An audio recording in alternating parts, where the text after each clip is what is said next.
his warning, the German plan would have been completely defeated.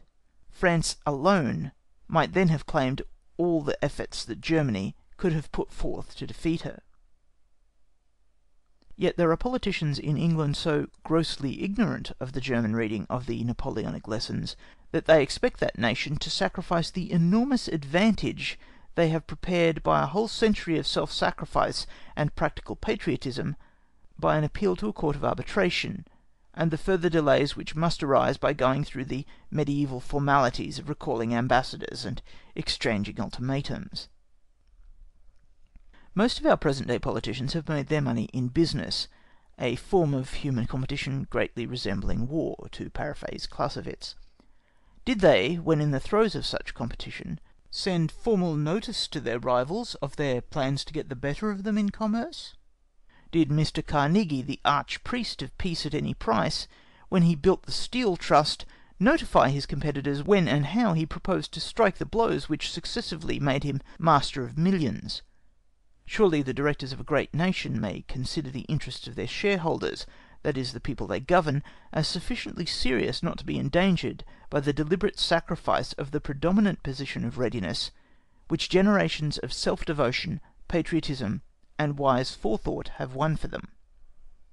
As regards the strictly military side of this work, though the recent researches of the French General Staff into the records and documents of the Napoleonic period have shown conclusively that Clausewitz had never grasped the essential point of the great Emperor's strategic method, yet it is to be admitted that he has completely fathomed the spirit which gave life to the form, and notwithstanding the variations in application which have resulted from the progress of invention in every field of national activity, not in the technical improvements in armament alone, this spirit still remains the essential factor in the whole matter. Indeed, if anything, modern appliances have intensified its importance.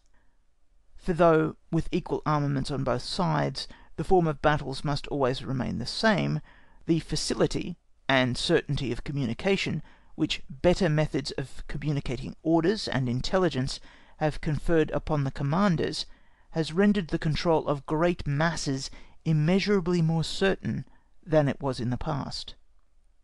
Men kill each other at greater distances, it is true, but killing is a constant factor in all battles.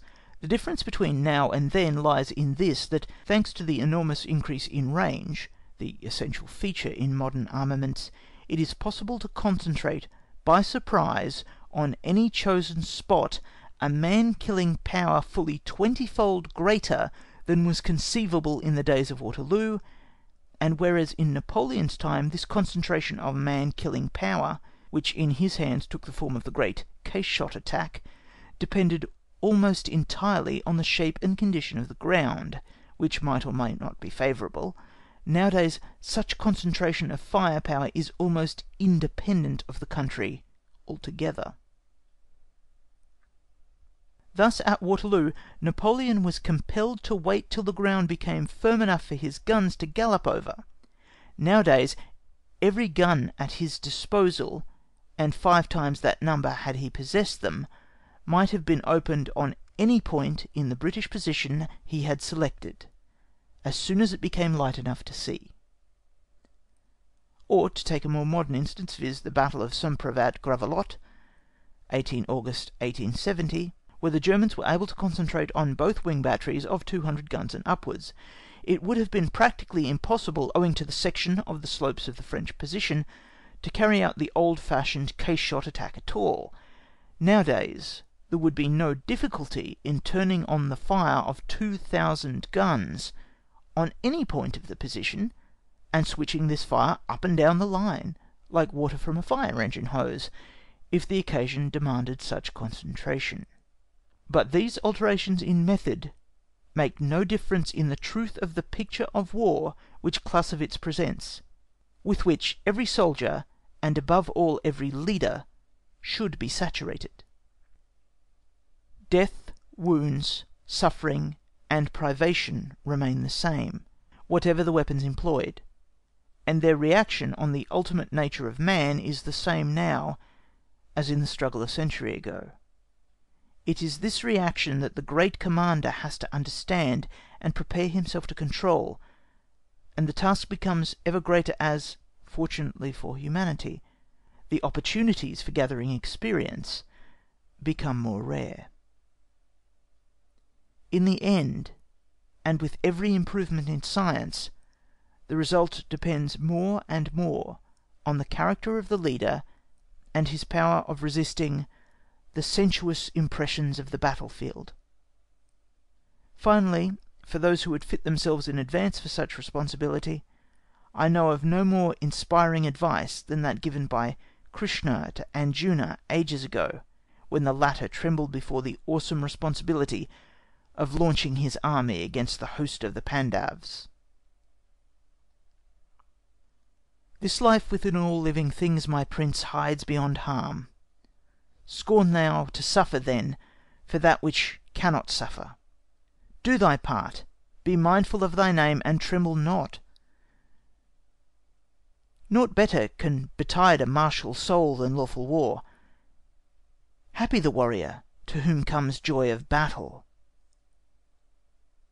But if thou shunn'st this honourable field, a Kshatriya, if, knowing thy duty and thy task, thou bidst duty and task go by, that shall be sin, and those to come shall speak thee in infamy from age to age. But infamy is worse for men of noble blood to bear than death. Therefore arise, thou son of Kunti. Brace thine arm for the conflict. Nerve thy heart to meet, as things are like to thee, pleasure or pain, profit or ruin, victory or defeat. So minded, gird thee to the fight, for so thou shalt not sin.